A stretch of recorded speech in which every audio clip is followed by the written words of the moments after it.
Olá pessoal, tudo bem? No vídeo de hoje nós vamos falar sobre a derrota do Brasil e as lições que podemos aprender com essa eliminação da Copa do Mundo de 2022.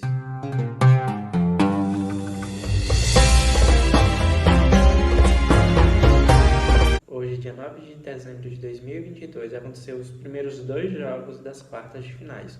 O primeiro foi Brasil contra a Croácia e o segundo, Argentina contra a Holanda. O Brasil jogou primeiro e parecia que tudo se encaminhava para uma vitória. Tudo bem que ele enfrentou uma grande dificuldade, foi um jogo bem difícil, mas o Brasil conseguiu abrir o placar ali no primeiro tempo da prorrogação e parecia que estava se encaminhando para a semifinal.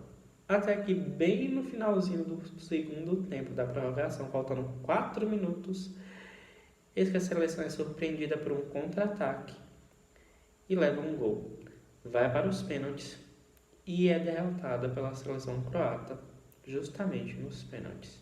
Logicamente se imaginava que a seleção pudesse ir mais adiante, até porque a mesma mostrou ter potencial. E claro, nas casas de apostas era uma das preferidas. Você já reparou que em toda a Copa do Mundo é a mesma coisa? Quando a seleção inicia sua campanha, a mídia começa a exaltar os pontos fortes da seleção. A rede, que é detentora dos jogos, inclusive, exalta as vitórias, exalta as qualidades técnicas de cada jogador, só mostra os pontos positivos, mesmo quando você percebe que ela não está ali muito bem, como aconteceu em algumas edições. Mas eles sempre mostram essa seleção poderosa, imponente, e que pode vir quem for, que não tem medo porque vai conseguir passar. Daí, sofre uma derrota. Os rostos felizes dos repórteres e dos apresentadores, dos narradores, dão lugar a faces tristes. Naqueles ar meio sem graça, sem saber como explicar como os melhores do mundo foram derrotados. E aí também se inicia uma caça às bruxas. Aquelas críticas que eles não conseguiam fazer porque queriam entusiasmar as pessoas, agora aparecem. No caso de hoje, se busca quem é o culpado. Alguns disseram que foi o treinador, que a culpa foi dele por ter colocado o Rodrigo para bater primeiro o pênalti em vez do Neymar, que nem chegou a bater. Que o Neymar, por ser mais experiente, era quem deveria começar, já que era a primeira vez que o Rodrigo estava fazendo um pênalti, estava cobrando um pênalti. Outros já culparam o goleiro, disseram que ele era incompetente. Já outros sites disseram que o próprio treinador colocou nomes em que ele nem confiava para levar para a seleção. Agora, tirando essas críticas à parte, vamos olhar para essa derrota e ver aquilo que nós podemos aprender com ela. A primeira coisa que nós podemos aprender com essa derrota é: para ganhar é preciso ter inteligência emocional. Vamos falar uma coisa. Quem assistiu esse jogo de hoje sabe que a Croácia ela tinha um único objetivo: levar o jogo para as penalidades máximas. Por quê? A Croácia ela teve menos chances de fazer gols. O único chute que eles deram foi certeiro. O Brasil tentou diversas vezes, mas o goleiro deles sempre defendia. No primeiro tempo, o Brasil teve muita dificuldade. Encontrou um time à sua altura, que jogava de igual para igual. Mas ainda assim ele conseguiu ir para frente, buscar o ataque e tentar fazer os gols. Já a equipe croata, ela tentava se defender da forma que podia. Ela trabalhava como uma equipe com um objetivo claro: levar o jogo para as penalidades máximas. Até porque eles não têm nomes individuais que poderiam resolver o jogo. Eu fiz aqui um vídeo passado no qual falava dessa importância do Neymar para a seleção brasileira e o que a saída dele representava. Inclusive foi ele quem foi o autor do gol que abriu o placar desse jogo. Só que a Croácia ela tinha algo que o Brasil não tem muito bem trabalhado. Ela vem de uma série de pênaltis que eles ganham. É o ponto forte da equipe. A última equipe que jogou contra eles perdeu nesse ponto também, que foi o Japão. Jogaram de igual para igual. E eles também foram muito frios, conseguiram reverter o resultado ruim. o resultado negativo, conseguiram empatar. E ali nas penalidades máximas, eles têm um goleiro que é muito forte. E eles são bons batedores. E eles têm essa habilidade de respirar fundo, de ter inteligência emocional e fazer o jogo virar a seu favor. E era justamente isso que eles queriam. Até porque nós, sul-americanos, latino-americanos, temos muito essa coisa emocional. Existe aquela ideia de que devemos dar o nosso sangue, dar tudo de si. Os europeus, pelo que se mostra, são um pessoal mais fechado, que consegue conter a emoção e vão mais em busca do resultado nessa questão de conseguir segurar essa emoção e transformar em resultados. Eles conseguem segurar aquela emoção para conseguir alcançar um objetivo. E justamente por essa característica diferente de povos entre nós, é que eles conseguiram trabalhar melhor o emocional, eles conseguiram preparar o emocional para essa vitória. Então, a seleção, você via que a seleção brasileira ela sentiu grande dificuldade quando ela levou o gol, porque quando foi para os pênaltis, você já via que levou o primeiro gol, aí vai tentar empatar, porque começou em segundo, perde, entra-se em desespero. Na verdade, isso acontece com qualquer ser humano. Mas entra-se em desespero, vem o segundo, aí faz o gol, consegue fazer o gol do outro lado, faz desse lado. Mas aí o goleiro ele não está conseguindo, o goleiro do Brasil não está conseguindo defender. E o outro tem essa possibilidade de defender melhor do que o daqui, aparentemente. Esse lado emocional trabalhou muito mais forte e foi muito mais decisivo. Por isso, uma das lições dessa partida de hoje é: devemos aprender com os croatas a ser mais frios para conseguir reverter resultados ruins.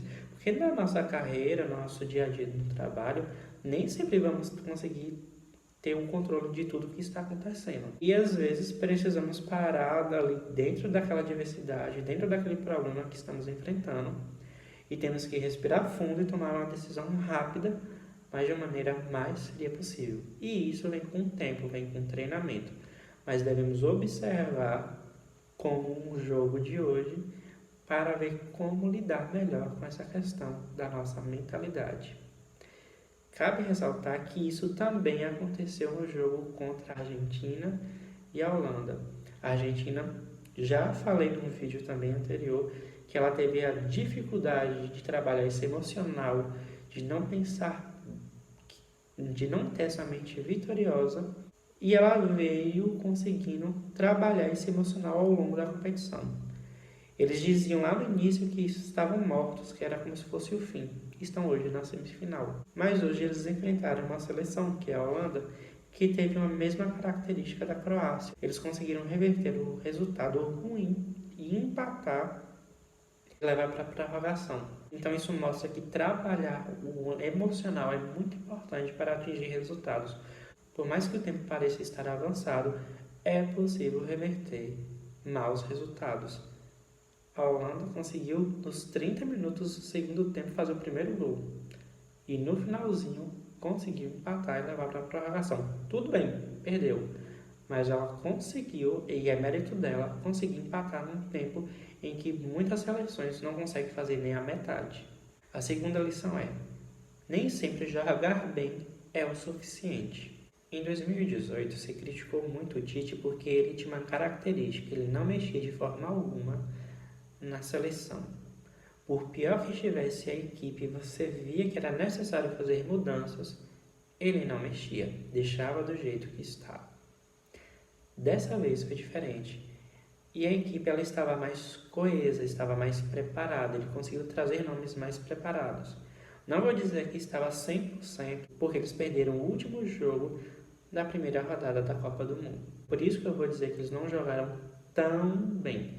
Mas na maioria dos jogos eles jogaram muito bem e pareciam estar bem entrosados. Inclusive algumas seleções elas se fechavam até com medo do Brasil. O Brasil hoje ele jogou de uma forma do qual ele não estava acostumado. Ele jogou com a seleção que não permitia com que ele tivesse o domínio da bola e o domínio do campo, como ele sempre esteve acostumado. E é aquela regra, né? No futebol, um dia se ganha e o outro se perde. Afinal, você só está perdendo porque está jogando. E nem sempre quem vai vencer é o melhor. Isso não quer dizer que você não tenha defeitos. Tem defeitos. Mas isso também não quer dizer que tenha qualidade. Tem qualidades. Como eu falei, hoje o Brasil ele não jogou ruim. Ele apenas pegou uma equipe que joga de igual para igual. Claro, tem algumas questões que você pode dizer que faltou na questão da marcação do juiz, mas queira ou não, as duas seleções estavam muito fortes e todo mundo sabia que o Brasil poderia sair eliminado, assim como todo mundo sabia que a Croácia poderia ser eliminada. Então, a lição que fica aqui é que nem sempre quem ganha é quem joga melhor. Às vezes uma partida ela é decidida nos detalhes, que foi o que aconteceu hoje. A terceira lição parece que veio dos livros de autoajuda, mas ela é realmente verdadeira. É que depois de uma derrota, é sempre possível recomeçar. Basta você querer. Lembra que lá no início do vídeo eu falei que na mídia diversas pessoas começaram a buscar os culpados da derrota e até nas redes sociais as pessoas começavam ali a buscar a derrota? Gente, uma coisa é simples. O jogo acabou. A Copa do Mundo para o Brasil de 2022 acabou. Não é mais possível reverter o resultado. Então não existe o porquê chorar pelo leite derramado. Definitivamente esse ciclo ele já está acabado. O próprio Tite já falou que antes mesmo da Copa terminar que ele iria deixar a seleção, que essa era a última edição dele de uma Copa do Mundo depois desse ciclo de 8 anos. No que se refere aos jogadores, muitos desses nomes dos que jogaram hoje durante essa edição deverão ser reaproveitados, até porque os jogadores são bons e eles são jovens e eles estarão mais experientes, estarão melhores no futuro. Então, muitos desses nomes serão reaproveitados, sem contar que novos nomes e novos craques surgirão nesse período de 4 anos. E o Brasil ele tem uma característica positiva no que se refere ao futebol. Não devemos nos esquecer que o Brasil é um celeiro de bons jogadores de futebol. Diversos desses jogadores, eles inclusive jogam nessas seleções europeias que são consideradas as melhores. Então, nomes bons não irão faltar. Só basta começar a se reorganizar. E justamente falando dos europeus é que vem a próxima lição. E talvez a lição mais importante de todas. Tenha um planejamento de longo prazo. É preciso pensar no longo prazo. As últimas 4 Copas do Mundo, quem venceram foram as seleções da Europa. Atualmente, as seleções europeias elas estão com os melhores resultados. E os times europeus são considerados as melhores ligas. Então, será que não seria esse o momento, não só para o Brasil, mas também para as outras seleções sul-americanas buscarem compreender o que está acontecendo naquele continente e trazer para cá essa eficiência? Quem sabe não seria possível trazer para a seleção brasileira um treinador europeu?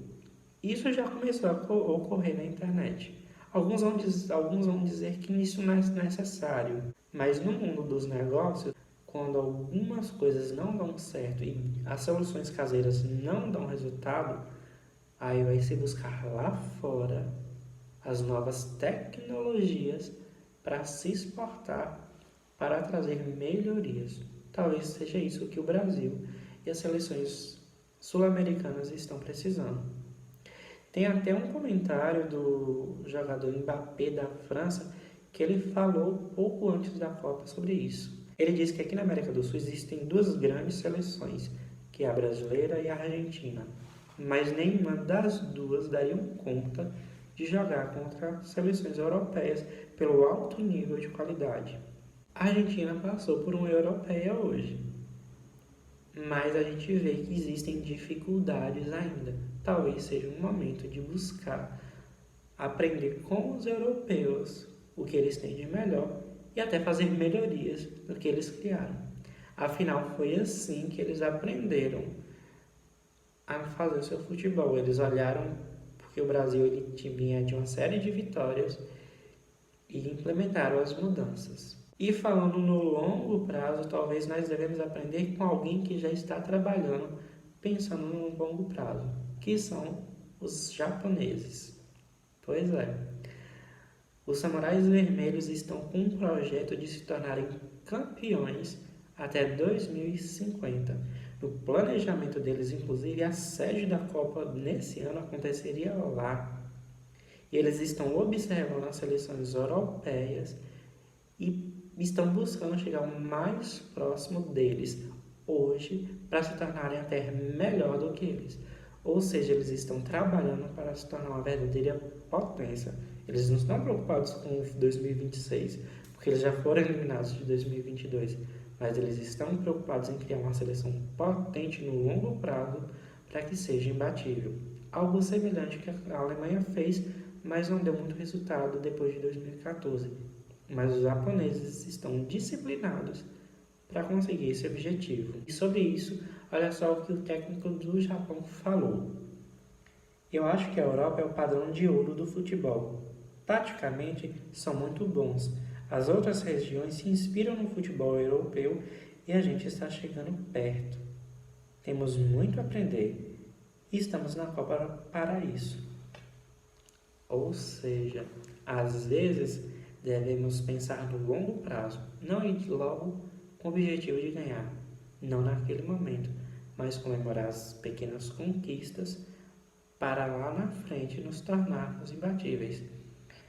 Nós somos muito emocionais como brasileiros, damos todo o nosso sangue em busca dos nossos objetivos, até porque somos seres humanos, mas nós somos muito emocionais. Talvez chegue o momento de aprendermos com essas seleções japonesas, europeias, e nos tornarmos um pouco menos racionais, menos emocionais e mais racionais. E assim trabalhar no longo prazo para se tornar uma equipe realmente campeã e imbatível. E essas são as lições que nós podemos aprender com a derrota do Brasil na Copa do Mundo do Catar de 2022. E se você gostou desse vídeo, comente aqui embaixo, deixe o seu like, se inscreva no canal para receber novos vídeos. Nós nos vemos muito em breve. Até mais.